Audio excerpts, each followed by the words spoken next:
playing fantasy football for charity, and we're going to give you all the information in just a minute. Here we go. That's how we start. Yeah, baby. 32 super fans. Where do the reports come from? Did you get an initial? One Pod Vader. That's football. Every angle of the NFL covered. All that kind of stuff, I get it. This, no question about it, is Next Fan Up. We're going to unleash hell here in December. Hello and welcome to this special edition of the Next Fan Up podcast. Hey everybody, Pod Vader here with all the information for you. Special because this is something that's near and dear to me. I got invited to play in the Pros with Joe's Charity Football League, and I'm very excited to be playing in honor of my niece for Autism Speaks, and super excited to be raising money for them in the Pros with Joe's Charity League. We're going to talk about all of those things coming up. All you need to do is go to proswithjoes.com. You'll get all your information, and if you want to play specifically with me, you go to go.rallyup.com/podvader. Pretty simple. There's a link in the show notes. I've been tweeting it out like crazy. It's on our Facebook page as well. So you can go check that out. And if you want to play some fantasy football with me, our draft is next week. So you're going to have to get in, and the donations will shut down by this weekend. And we'll be talking about all of that with Eric and Rob, the founders of the Pros with Joe's Charity League, in just a second. But hey, I want to tell you to make sure that you are subscribed to the show, because as you know already, this was a special edition. This was not planned. If you weren't subscribed or following us on Apple Podcasts, Spotify, Google, iHeartRadio, Pandora, any place great podcasts are heard, then you didn't even know that this episode was coming, because I didn't even know this episode was coming. So please make sure that you are subscribed to the show so you never miss an episode. And I'll tell you more about what we got coming up for you later this week. But first, it's time to get into charity fantasy football. It's my pleasure to bring in our special guests now. They are the co-founders of the Pros with Joe's Charity Fantasy Football League. It is Eric Romoff and Robert Thomas. And Robert, I gotta tell you, I really loved the last Matchbox 20 single. It was really great. You're not the same Robert Thomas. Yeah, no, unfortunately not. Okay, then, all right, got this. I really loved your playing days with the Buffalo Bills. You were a great backup nose tackle. No? Still no. Eric, I don't have any mix-ups with you. Sorry. No, pretty straightforward. Guys, thanks so much for inviting me to this. I let everybody know right before we started that I'm really honored to be a part of the Pros with Joe's, and I'm on the pros side. I don't know how much of a pro I really am, but I am very competitive, that's for sure. And I certainly love playing my fantasy football. So I appreciate it, and super happy that I'm going to be able to help raise some money for a charity that's close to my heart. We're very glad to have you. You know, we appreciate you accepting our invite, and we definitely look forward to a very, very competitive league. I will tell you that. Oh, I've already seen a lot of the trash talking, that's for sure. What got this started? How did this baby come to light? This is Robert. So I was listening to an episode of the Fantasy Football Today podcast, and Dave Richard, they were talking about their listener league, and Dave Richard said he would be more than glad to share a team with somebody. And I got to thinking, I said that would be a great idea to share a league with a fantasy football industry expert, and just see how they do things, how they manage their team, how they draft. And then I went to Twitter and I put out a thread. I tagged Dave Richard, and he responded back pretty much immediately, said he was in, and I started running with it. And Eric and I got hooked up, and he was just really looking to be in or help out, and now we're co-founders of this league we have. So, and I kind of let him give his angle too. Yeah. So, really with the people that Rob tagged in his original post, Twitter was kind enough to serve that up to the top of my feed, and really got the juices flowing on just what an interesting aspect and angle it brought to the sort of traditional pros versus Joes kind of setup. So reached out to Rob and told him I loved the idea and wanted to be involved and help in any way that I can. And, fast forward a couple of weeks, we're 56 pros in and raising a lot of money for some really good causes. Well, fantasy football has got a long history of doing things like this, being very charitable. I know there's also another side of it. People associate fantasy football with gambling and maybe less savory. Sometimes players will speak out about the fans that are like, "Oh, you screwed my fantasy team this year." But really, this is a long-standing tradition of fantasy football being involved with charities. And I know one member that's in the pros with Joe's League who's done something similar for a few years is Scott Fish and the Scott Fish Bowl. So who else is involved with the pros with Joe's League this season? Yeah, so we've got a pretty deep roster. Like I mentioned a minute ago, we've got 56 pros, including Pod Vader himself, as well as experts from CBS like Dave Richard and Adam Iser.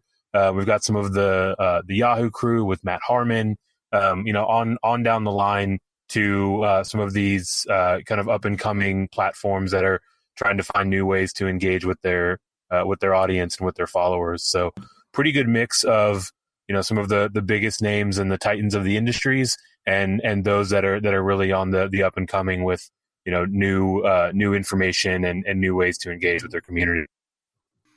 Yeah, I know in my particular league that I've been set up with, I know I've got Matt Harmon and Dave Richard and Joe Pisapia from Fantrax and SiriusXM. Thanks, guys. I appreciate the draw. That was nice of you. Got to play the cards you dealt, right? Exactly.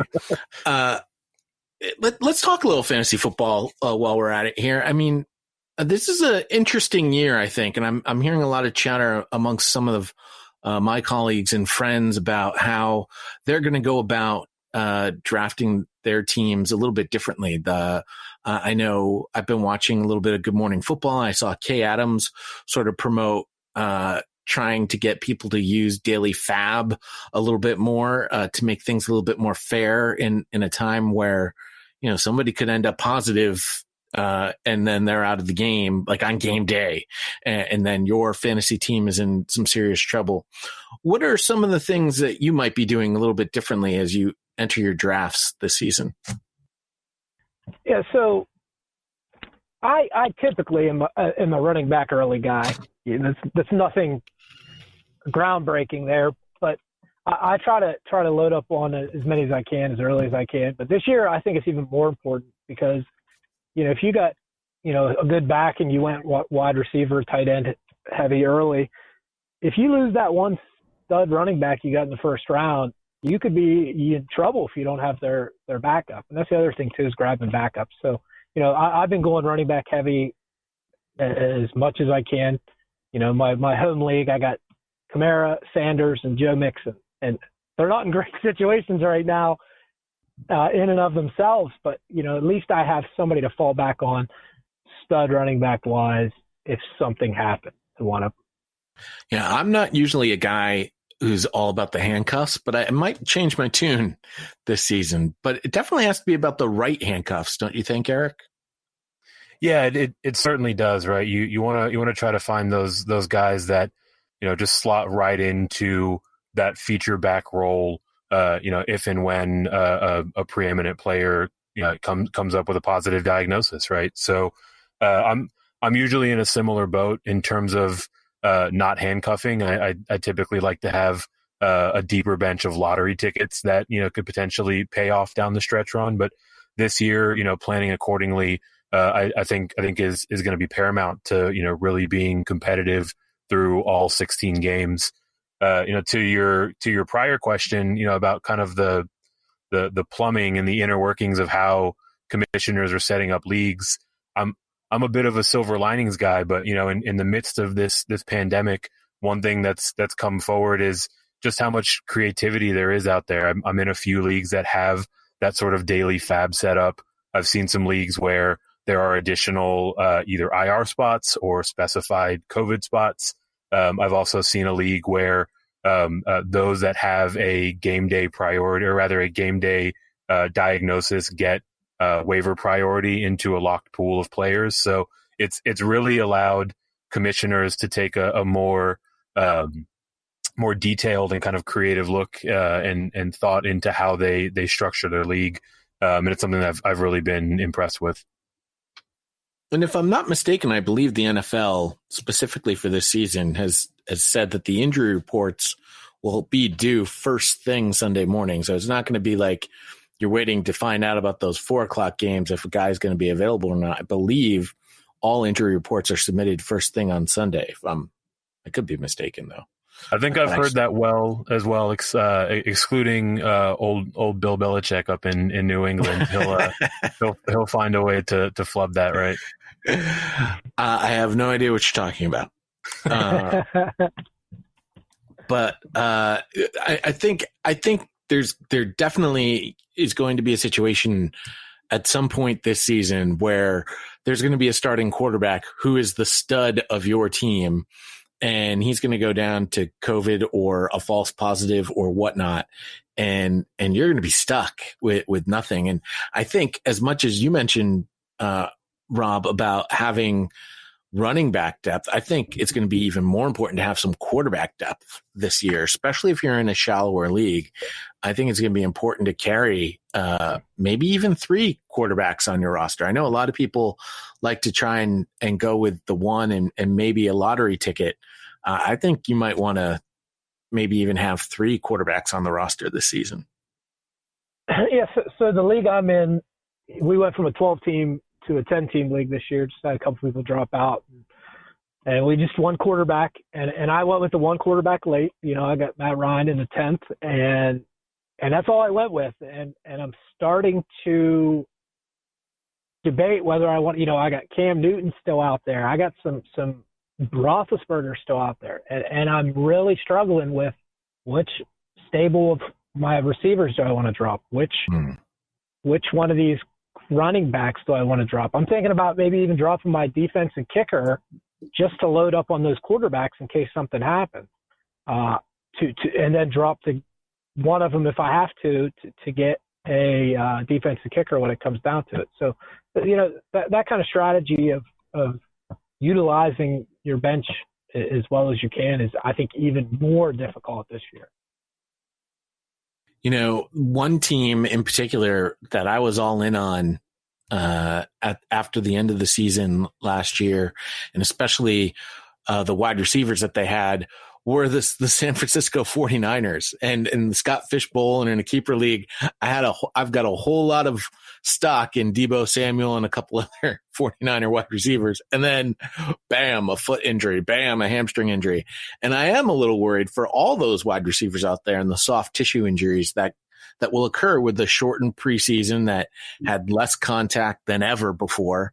I have a feeling those first 1, 2, 3 weeks of this season, there's going to be a lot of little nicks and crannies that are going to end up getting hurt.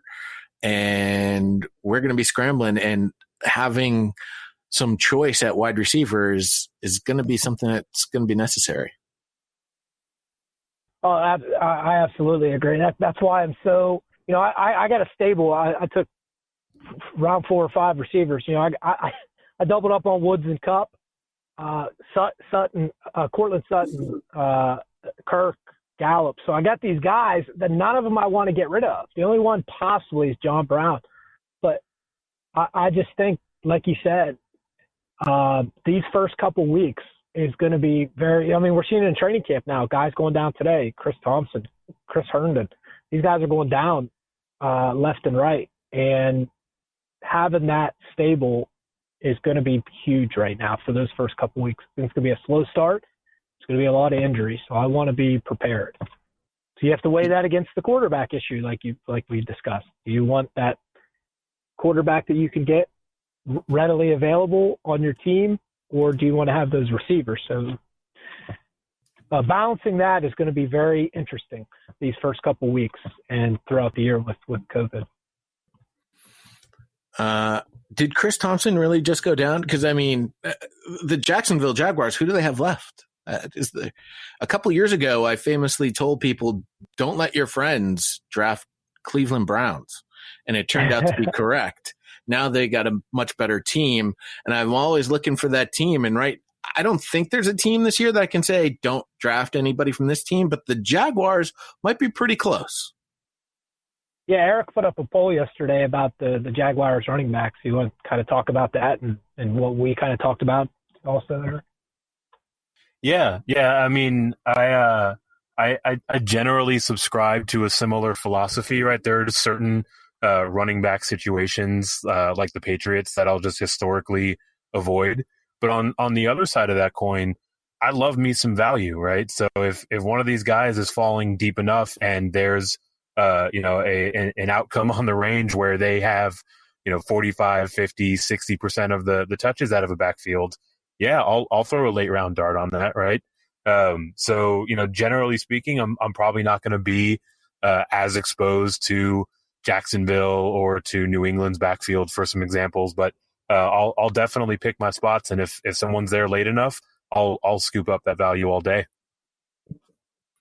There are definite teams like the Bengals that I think there's some definite value. Last week on this podcast, we talked about the power rankings for all 32 teams. And there's definitely a tier of teams that have stood out amongst all the others in regards to how we foresee the season. Kansas City, New Orleans, Baltimore, Seattle. These teams seem to have a lot of continuity going into the season. They have a lot of returners. There wasn't a lot of turnover in their roster heading into this season. And I think that's going to be something that's going to be important for this season from a real football perspective. It might also help from a fantasy perspective as well. Yeah, I would definitely agree with that sentiment, right? I'm not huge on investing in rookie players, for example, in any given year, but I think this is an example of a year where that learning curve is going to take a few additional weeks before you start to see some on the field impact from these younger guys, right? So as much as the CEH hype train has left the station, as much as there's excitement around Lamb and Dobbins and some of the young guys coming in, that's probably where I have the most limited exposure, just because I think that it is going to be a particularly slow start compared to years past. All right, guys, let's talk about how people can get involved with the Pros with Joe's charity. If somebody's interested in getting on board or participating, how do they do so? Yeah, so the easiest way to do that is just to head to our website. It's proswithjoes.com. There you can fill out our quick registration form, and that'll take you right to our donor center, which has all 56 experts and their respective charities laid out to enter into the sweepstakes to co-manage a team with them. So if you're looking for everyone that we're participating with and which causes they're supporting, Pros with Joes is definitely the place to go. If you're looking for a chance to co-manage alongside Pod Vader himself, you can head directly to his donor page, which is go.rallyup.com/Vader, VADER, Vader. I love it. And I am, of course, playing for Autism Speaks in honor of my niece, Emma, who suffers from autism, although my brother would yell at me that she's not a sufferer from autism. The biggest thing that we can do is help people become more aware of autism, and that's hopefully what I'll be able to do here playing for Autism Speaks. Robert, any closing thoughts on this? Everybody in the industry has been great. To get 56 industry pros in 11 days, I think we did it. To have just huge support from people out there. It's amazing. I couldn't be happier with the result that we've had so far, and just so many aspects of the charity of being able to, what Eric called a master class in fantasy football, to just be involved is just really exciting for me, and raising money for some amazing charities is it's so exciting, and I'm glad we're a part of this. Are there any goals that we're supposed to be meeting here? Is there a goal that you guys have set in regards to the amount of money raised? Yeah, so we don't have any hard and fast goals at this point. This all came together very quickly. So, right now, Rob and I are focused on really just executing to the best of our ability, making sure that we're able to promote and get funds rolling into all of the charities we're working with. Make sure that we're able to assign out all of the pros with their respective Joes and have an engaging and fun draft day go off without a hitch. So that's really where our time and attention is set. Rob and I have done some daydreaming offline, but in terms of anything written in stone, we're really just trying to do as much good as possible for these amazing charities. Well, I think it's a great job that you guys have been doing. When is the final date for people to get in their donations to play with a fantasy pro? Yeah, so the stroke of midnight on Sunday, technically 11:59:59 on Saturday the 9th would be when all donations and sweepstakes are closing. So again, you can get over to proswithjoes.com. It's a 3-question form that you fill out, and then you can go through and see just who you have the chance to play with. So really, really interesting and exciting opportunity to, get in and see firsthand how these experts, really maneuver through and strategize around a draft and managing a team. So Saturday at the stroke of midnight is your chance. And all the drafts, I believe, are occurring on Tuesday, the day after Labor Day, correct? That's right. Yeah, the 8th, that Tuesday is our draft day. So we've got them starting up at noon Eastern and running through 9 p.m.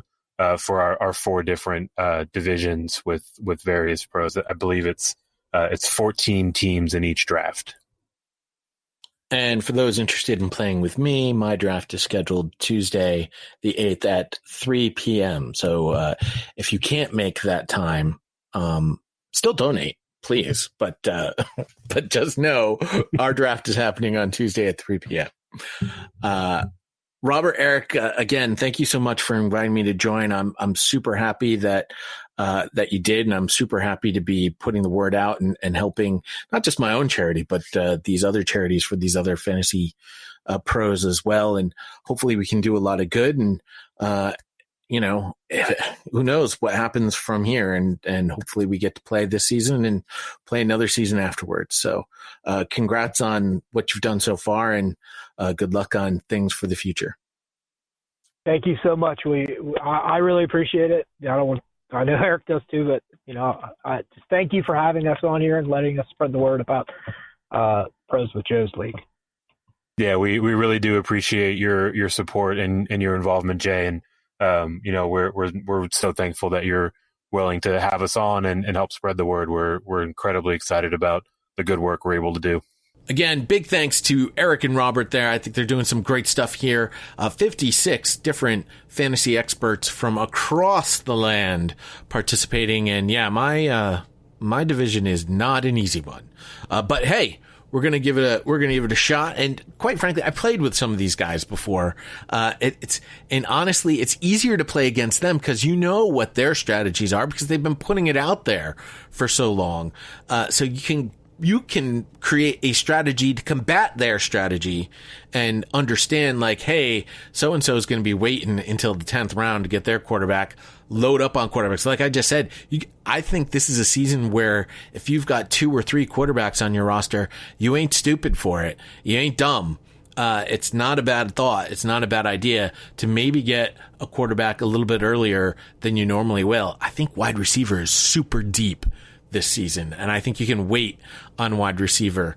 I do agree with what Robert said. It's definitely a running back thing. I think you got to go running back real quick. Get yourself a star quarterback, and then fill in the blanks. I also think tight end is a little bit deeper than people might think. Yeah, there's obviously those outliers. There's going to be the Kittles, there's going to be the Kelseys, but I'm not spending a first or second round pick on these guys.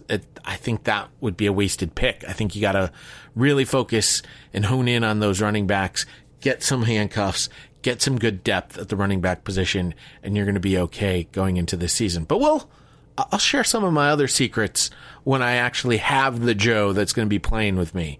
And if your name's Joe, double points for you.